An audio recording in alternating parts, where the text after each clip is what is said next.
Get some waves?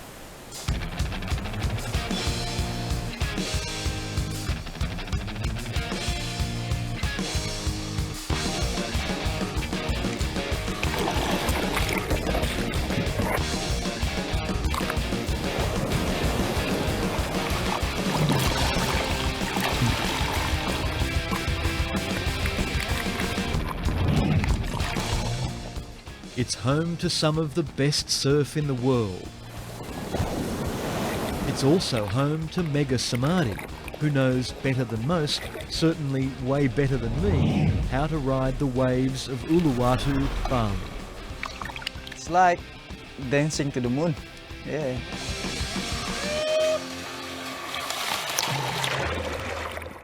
Mega is a homegrown champion, one of Bali's top pro surfers. He's living the dream. Surfing udah membawa saya ke luar negeri, kayak ke Hawaii, Australia jadinya.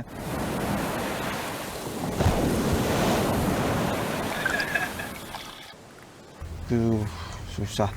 Mungkin jadi nelayan atau apa ya? Nah, jadi mungkin nelayan atau petani ya kayak kakekku.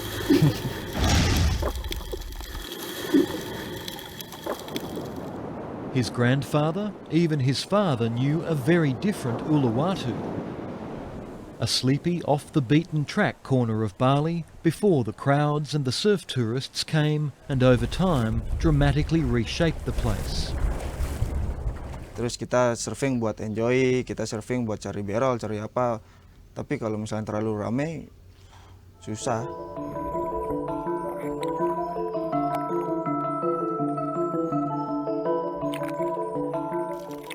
Cepat, oh kita harus cari ombak gitu, bersaing sama orang lain, kita nggak tahu, jadi ujung-ujungnya kita berantem kan, nggak gimana ya, nggak fun gitu loh, nggak enak, nggak.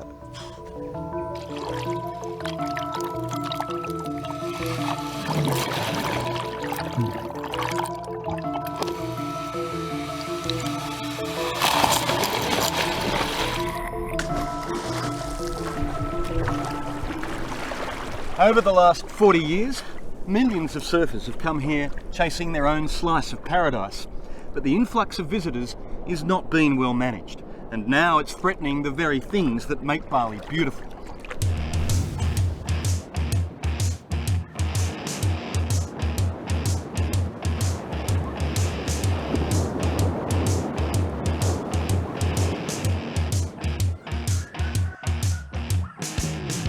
In the 1970s, many of the first generation of surfers took a winding dirt road south from the main centre, Denpasar, to find this rugged and remote coast.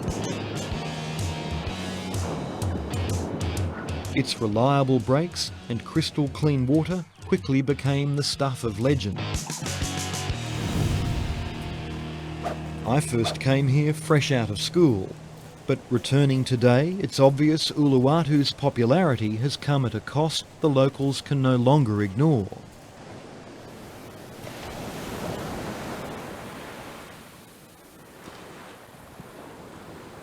When we came here in 1979, there was absolutely no pollution at all. Australian Mike O'Leary's a local well and truly. He found his first pilgrimage to Uluwatu simply enchanting, and he decided to make Bali his home. Bali was known for its gentle spiritualism. Back in those days, you could actually feel, well, ghosts or spirits. You could feel that in the air. Back in the 70s and the 80s.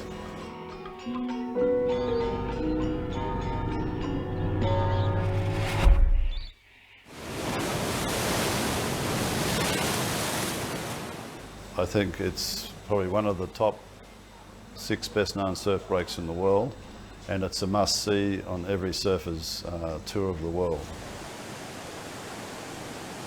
All that attention has had a dramatic impact, and Mike O'Leary's worried it's just too much for this place to bear.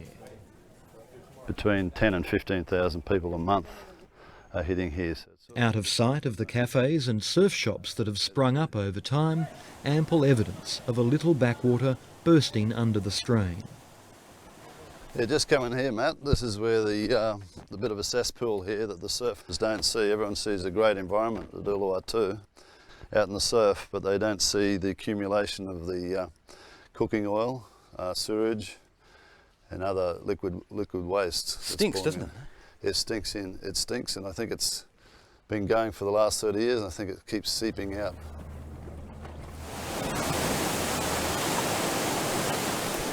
Mike and a bunch of other surfers have raised money to test the waters and found human effluent is seeping down to the surf. That's for sewage, that's for E. coli. Yeah. While they've already set up a garbage service, they're still struggling to fund a new sewerage system. In many ways, Uluwatu is a microcosm of Bali's mounting problems. Bali, like the rest of the world, has become very serious and money orientated.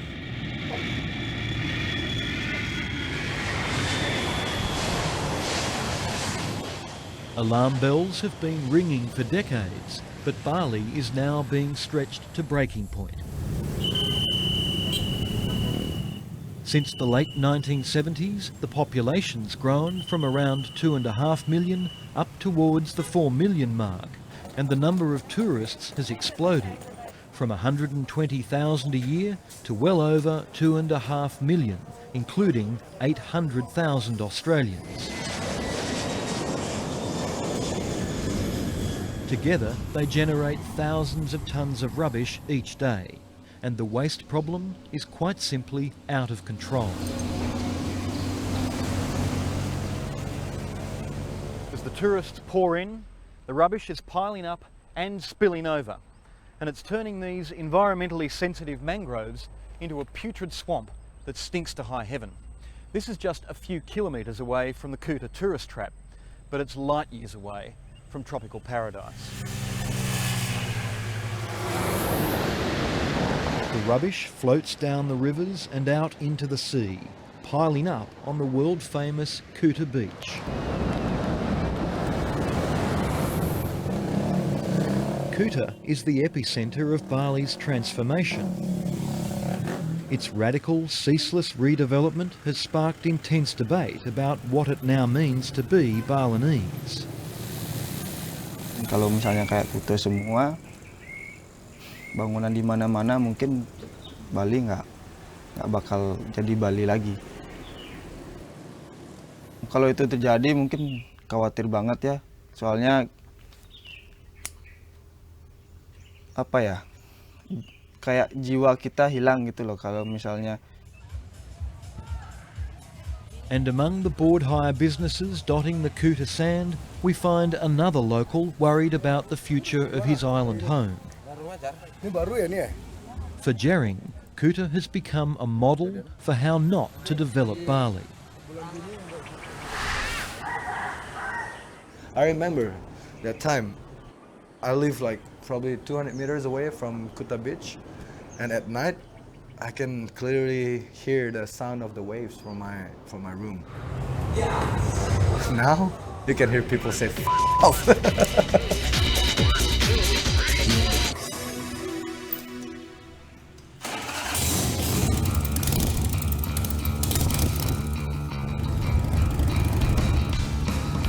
Jering is a Kuta boy born and bred, and he sees the commercialism and sheer scale of development in Kuta as a creeping cancer, now destroying other parts of the island.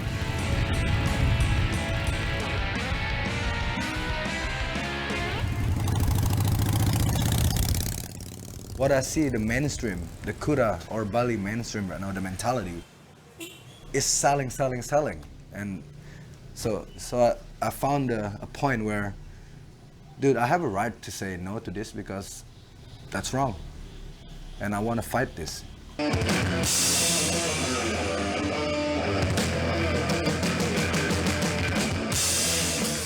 Jering is one of Indonesia's biggest rock stars.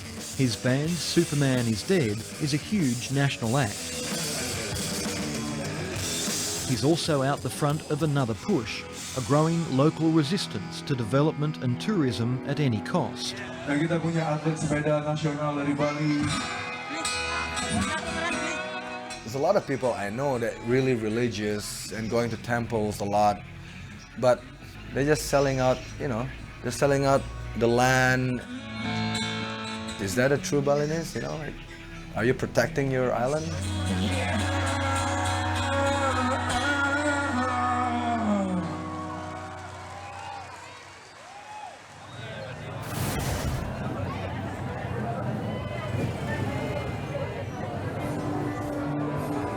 It may seem odd that a young bloke who makes a living out of a raucous good time is taking a stand against the Kutarisation of Bali, but then throughout the island, it's the younger generation that's speaking up.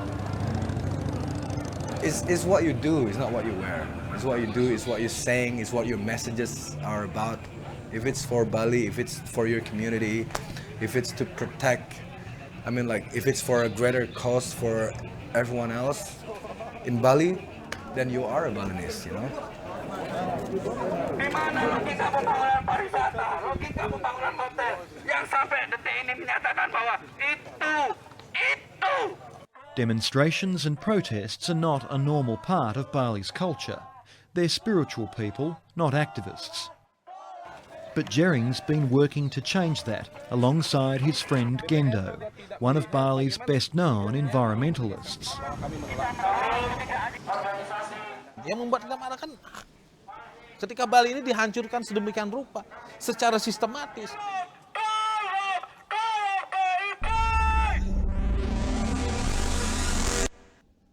Orang-orang Bali itu seperti lemming, gitu, ya. Binatang lemming itu, sindrom lemming. Yang binatang yang secara sadar, dia tahu dia kalau ke laut itu membunuh dirinya.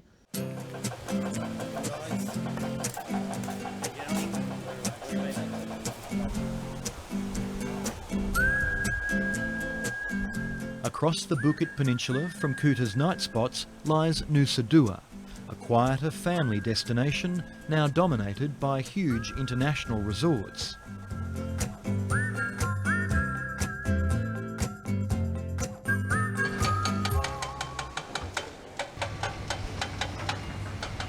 Ya, untuk petani rumput laut. Here, Gendo is tracking the construction of yet another supersized development, the 740-room Mulia Hotel. Ya, karena mereka harus menyelesaikan proyek ini ya. He's the biggest thorn in the side of the government and developers. His activities have even landed him in jail, but he remains determined to rein in the industry. Ini pasti akan merugikan. Saya secara pribadi tentu marah besar. Dan Bali harus menolak proyek-proyek besar begini. Bali tidak butuh hotel-hotel besar karena dia harus menjaga kelestarian budayanya dengan pariwisata yang sederhana saja. Tidak perlu yang seperti ini. In the late 1970s, Bali had just one five-star hotel. Now there are 41. Gendo says they're guilty of a dreadful waste of water, with each guest flushing away 3 times the amount used by the average Balinese family. And it's a luxury Bali can ill afford, as much of the water in this dry part of the island is piped in from agricultural areas further north. Dan budaya agraris bersumber dari tanah dan air, gitu. Sumber-sumber daya kunci. Nah, kalau ini sekarang sudah habis, dia pasti akan mendegradasi budaya. Dan otomatis akan terjadi perubahan budaya kalau ini hilang.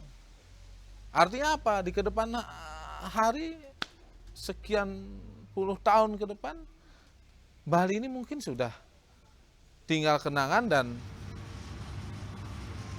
saya tidak tahu kenapa ya Bali ini secara sadar menghancurkan dirinya sendiri dan secara sadar menuju lembah kehancuran.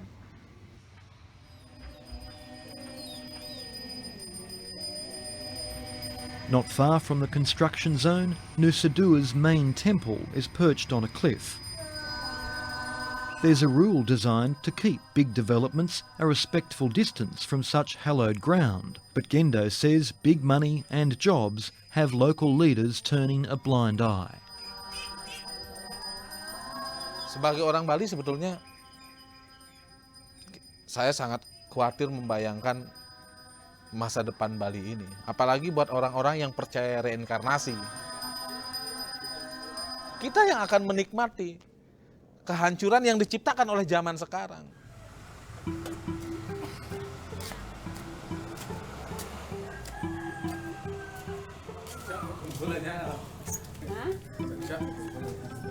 Benteng pertahanan budaya Bali, menurut saya dan keyakinan saya, bentengnya adalah tanah, pertanian.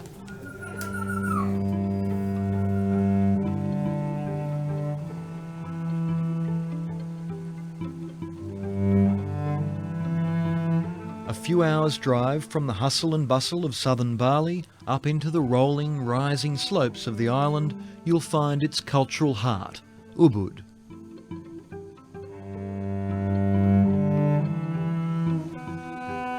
Ubud has become a favoured destination for travellers seeking a peaceful, quiet and more authentic Bali. Gendo was born and raised here, among the farms and rice terraces where Bali's brand of Hinduism even shaped agricultural practice. Subak irrigation is as complex as it is deeply spiritual, binding farmers, water and rice to the gods, who in turn keep the fields fertile and green.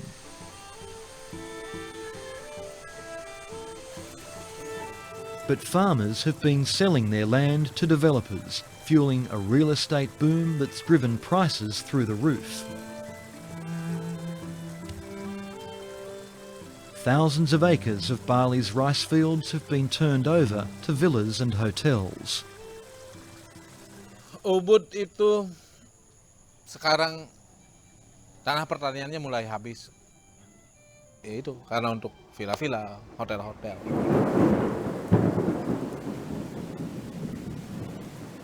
Dan yang paling menyedihkan itu sekarang Pura Subaknya sudah tidak punya sawah.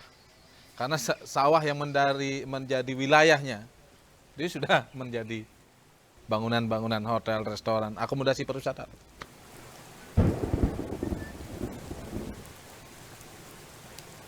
Di masa depan. Jadi sekarang nih perlahan-perlahan juga Ubud meniru Kuta.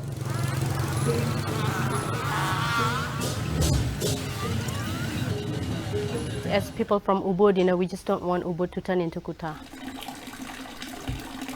Ari Nova Dewi Putra is a member of one of Bali's ceremonial royal families. She's watched her Ubud change from farming community to tourist hotspot in a relatively short space of time. When I was a child, I used to go to the rivers with my great-grandmother. We'd take a bath there, like together with everybody in the village. It was nice, and I don't experience that for my kids now. Because the quality of the water, the river is no longer safe for them to doing that kind of activity, playing in the river. It is a shame, because I can see now that my kids cannot do that.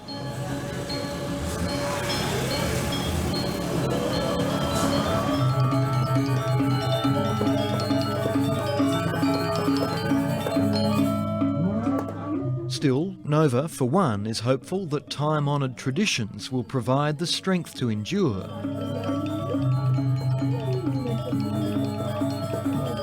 She believes Ubud's reputation as a cultural centre holds the key to its salvation. That the nightly performances of gamelan and dance have built a reservoir of cultural heritage which will sustain Ubud and preserve its magic.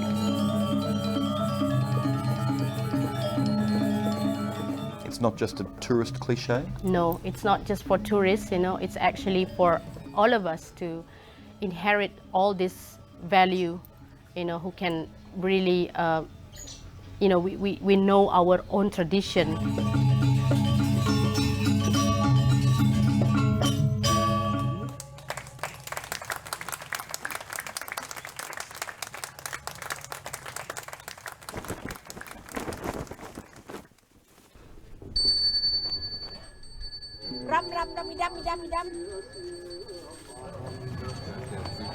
Balinese people believe that everything in Bali they have their own sound. This life is offering. Everything we do in our life is offering to God, to other human beings, and also to the environment. In a temple in the capital, Denpasar, is a man who should have the power and authority to guide Bali's future.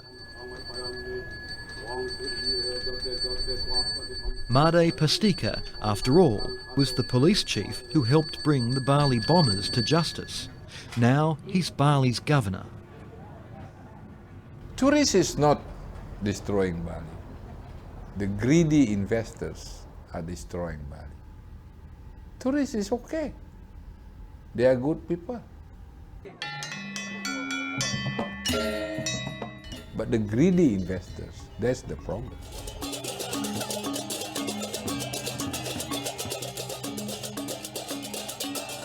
Isn't part of the problem that greedy investors are all mixed up in the political system of Bali and of Indonesia? Yes, of course, there is an influence of that. But still, the people on the right side is still stronger. And we hope this become more and more strong.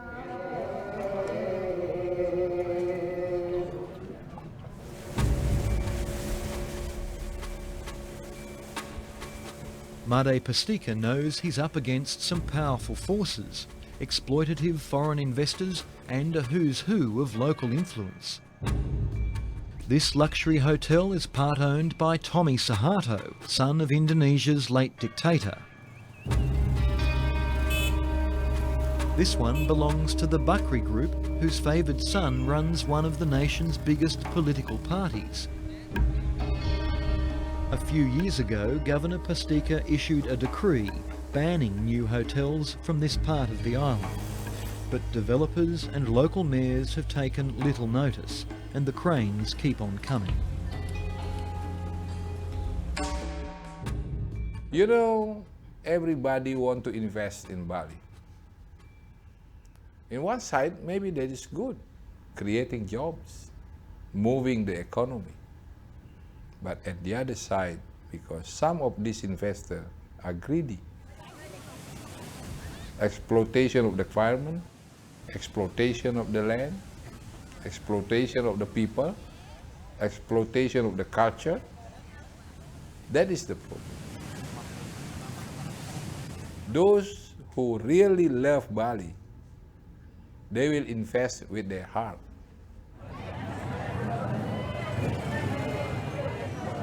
Jering has invested plenty of heart in his own business, turning his family's old bed and breakfast into a rockabilly punk venue. Twice Bar, as it's known, is popular with local kids, unwelcome in the tourist traps on Main Street, where foreigners walk in for free, but Balinese must pay for entry. And it just takes a lot of our dignity and pride, and somehow it's just we felt like this is not our home, you know, this is another country.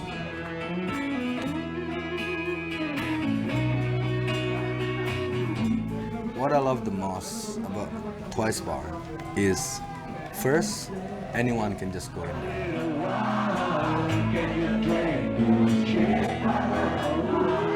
It's a symbol of resistance. You know, local have a right to have fun in Bali. That's what I'm trying to say, my statement, like, tourist is not God here, you know?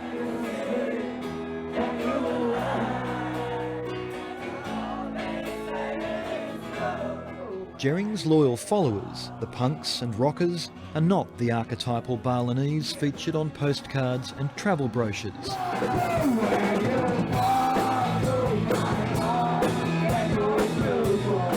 You know, we're adopting like Western culture, but it doesn't mean we have to be the slave of Western civilization, right? What I believe is, you know, you can look like not like a Balinese, you can talk not like a Balinese, but what you do and what you care about is for the island and for the community.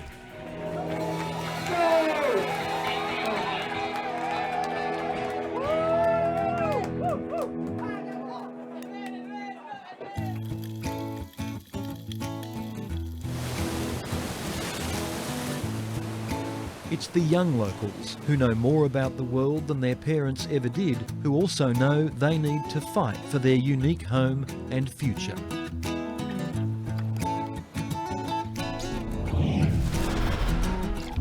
Surfing udah merubah cara hidup, terus surfing juga udah bawa saya ke luar negeri gimana, jadi kita tahu kehidupan di sana tuh gimana, terus kita balik ke Indonesia jadinya kita harus, oh ini harus dipegang atau apa yang lebih mengapresiasi apa yang kita punya.